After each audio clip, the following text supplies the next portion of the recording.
Vinny, good afternoon. You well? Good afternoon. Yeah, good.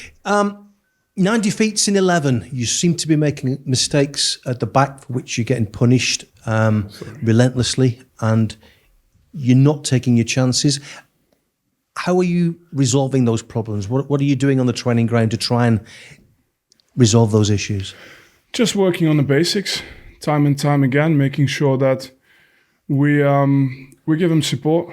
But okay, it's like I said, it's something that I could have predicted before the start of the season, that when you're exposed to the highest level, it forces you into mistakes, and there's a variety of them. But I think as well, it's a steep learning, and that means that that's a moment as well for them to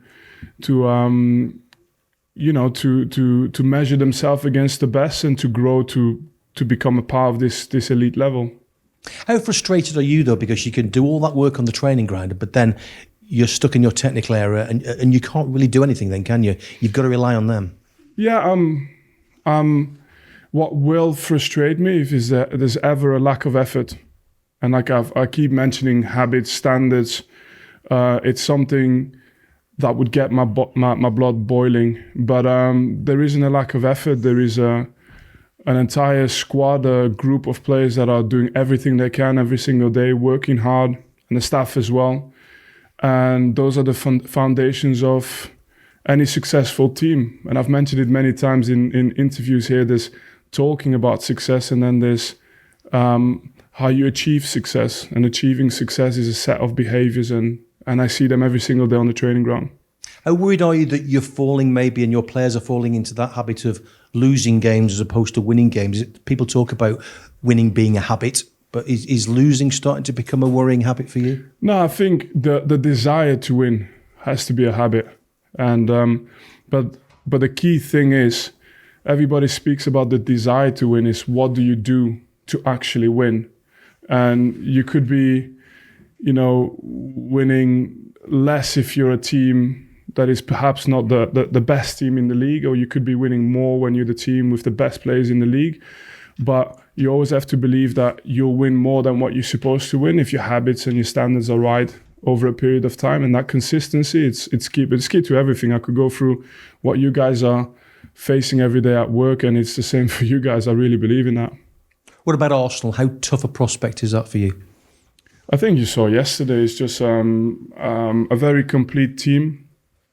You talk about habits and standards, and you can see the journey they've been on with, just a very robust squad in every way, strong physically, good technically, speed in the right areas, and a team that's well coached and belongs where they belong at the moment, which is the top, the elite of English football.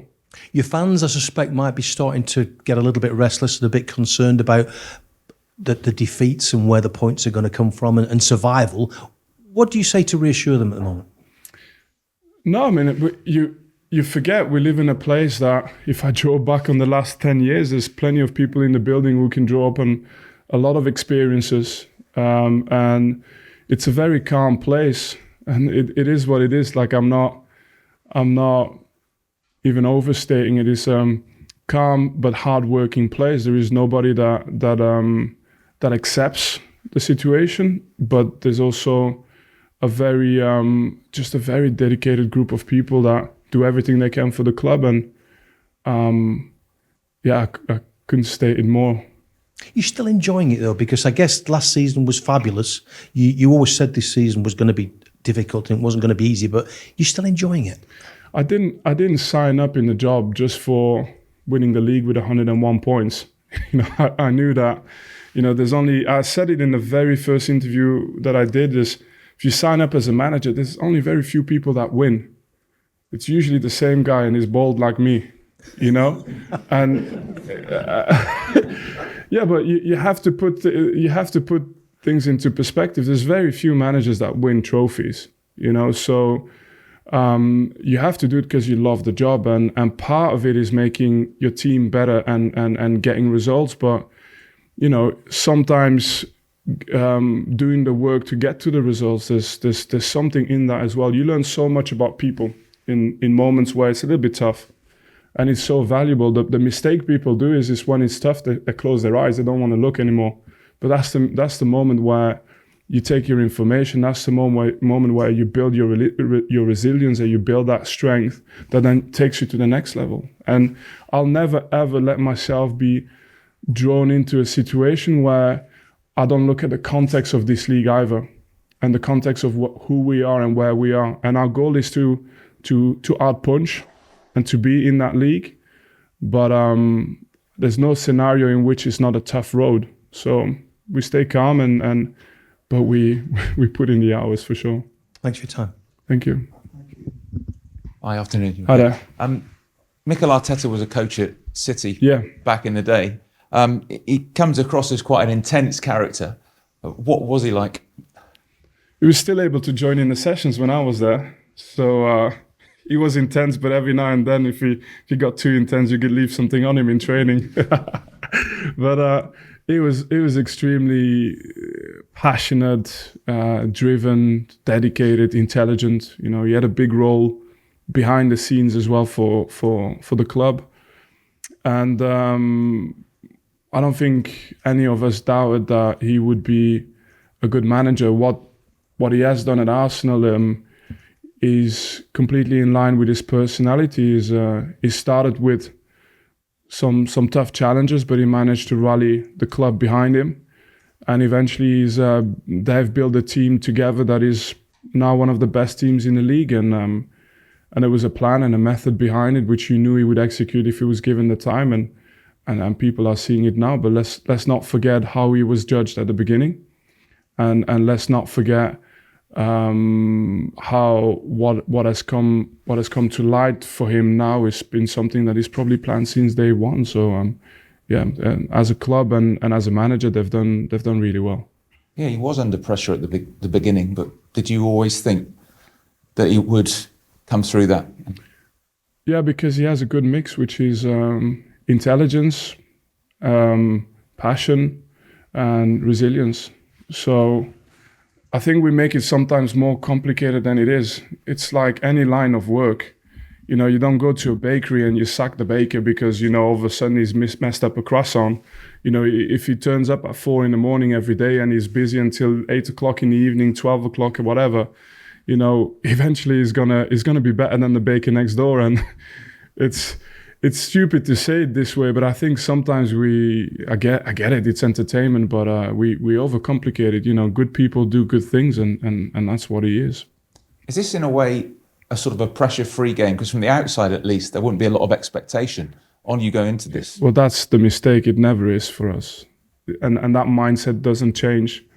It doesn't matter that the league says what it is. What are we doing if we're not every single day, every single game trying to be a part of the discussion? You know, okay, they have top players, but okay, it's a chance for us to measure ourselves and hopefully eventually, you know, have a surprise result. Maybe this one, maybe the next one, but that has to be the aim every game. Thanks, Stuart. Shimon, BBC Sports. Hi there. Have you spoken to the chairman and chief exec recently? And if so, is everyone still on the same page? But I do tell every single time in this press conference that we communicate a lot within the club. The chairman to myself to my coaches, the coaches to the players, and so on and so on. And we all communicate a lot. And the questions that relate to the chairman's thoughts, you have to always ask the chairman, not me. But in terms of what I can only say, and I wouldn't play on that. And anyway, you guys are journalists, you hear whispers. You know, I can only say it's a calm place. And there might be a lot to write about a lot of other clubs. There'll be less so about us. I'm sorry for that.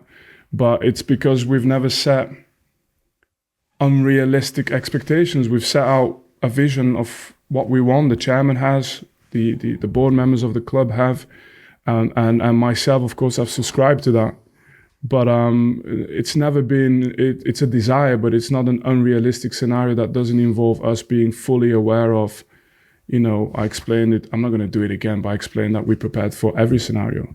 And that should give us at least some sort of comfort in terms of keep the work going, work hard, and improve what you need to improve always. So you've got the international break coming up, which can be a dangerous time for managers. You're confident there won't be any knee-jerk reactions taking place?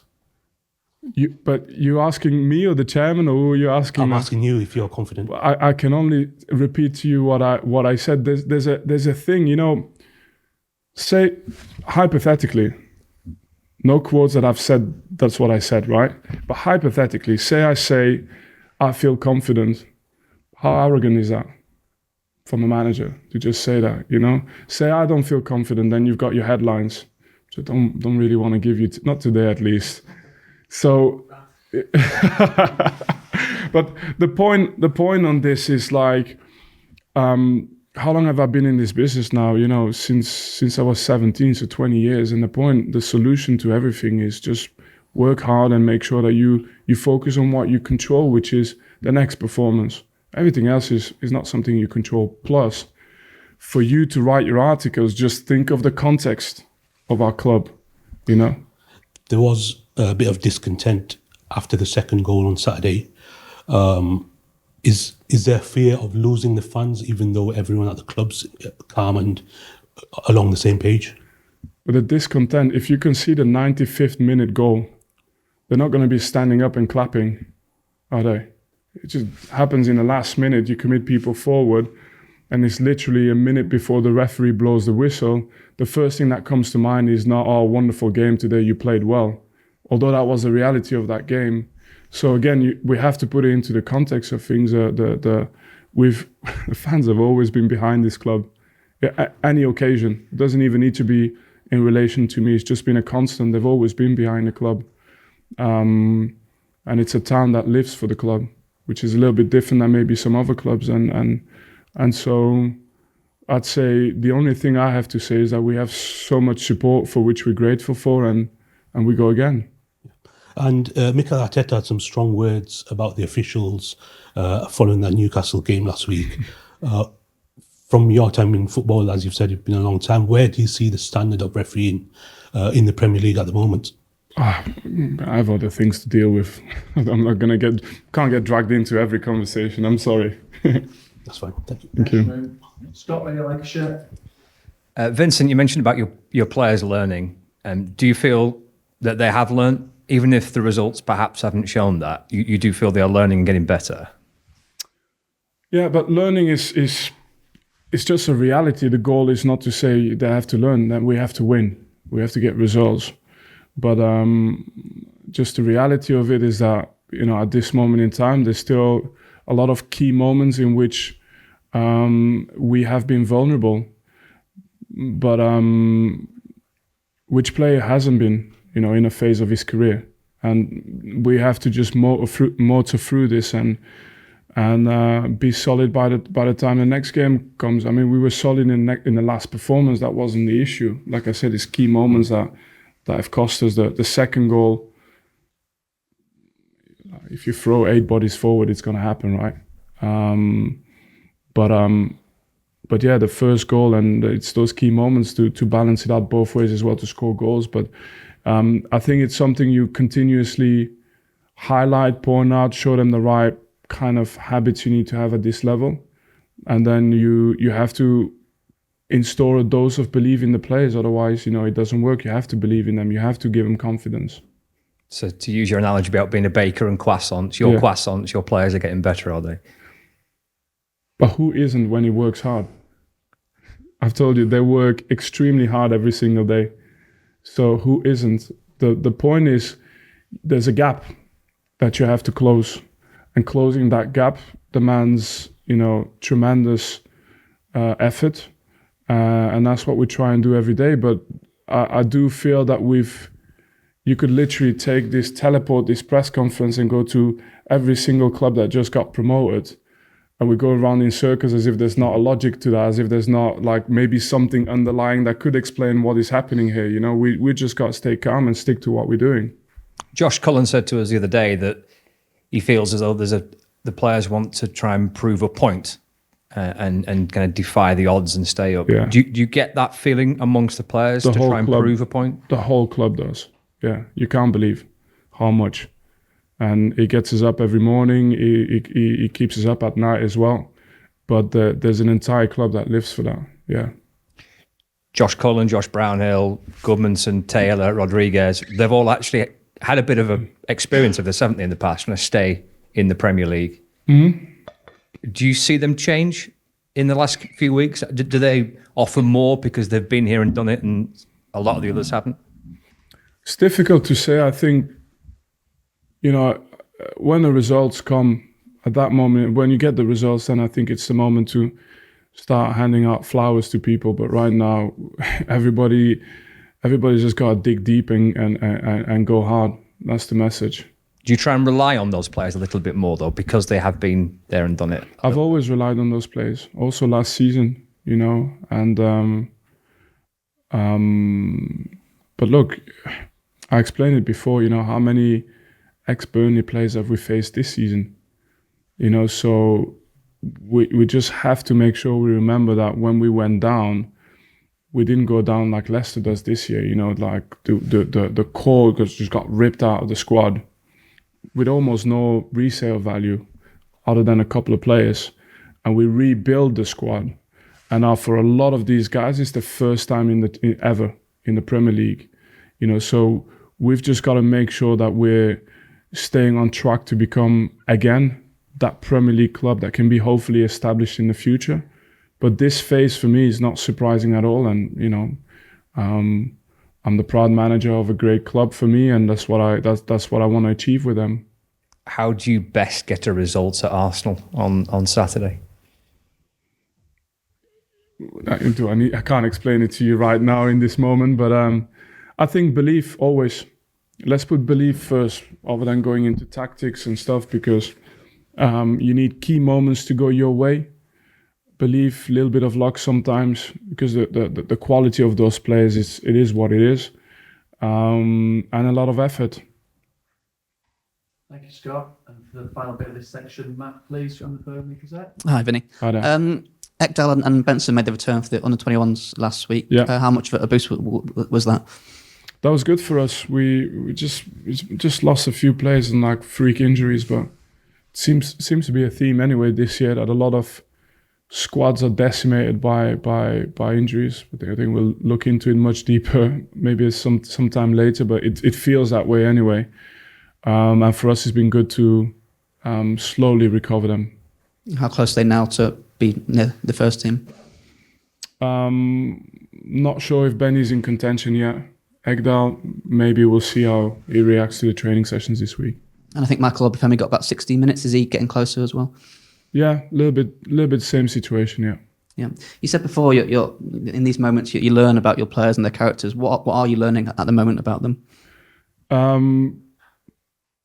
I honestly, I've lived through moments. I told you guys that I've not just been at the very, very top, so I've experienced as a player as well what these moments can look like. And the biggest thing about this group is such an honest, hardworking group. Like, I can't repeat it enough, that if you ever want to say, okay, I want to get behind a group of people, a group of lads, you'd want them to do well. Every single day, even today, they're just full on. They're having to hear and face a lot of truths as well, which is not easy, because maybe the modern way of thinking is that you shove things maybe under the carpet, and then you don't want to offend people too much. They don't get that luxury. Every single time they get faced with what they've done well, what they've done wrong, and what they need to work on, and the sessions that are related to that. And they've been really, really disciplined, and almost an example in their effort. And that's something that, to me, shows that they are the right people to work with. And eventually they'll get rewarded for this. We all do.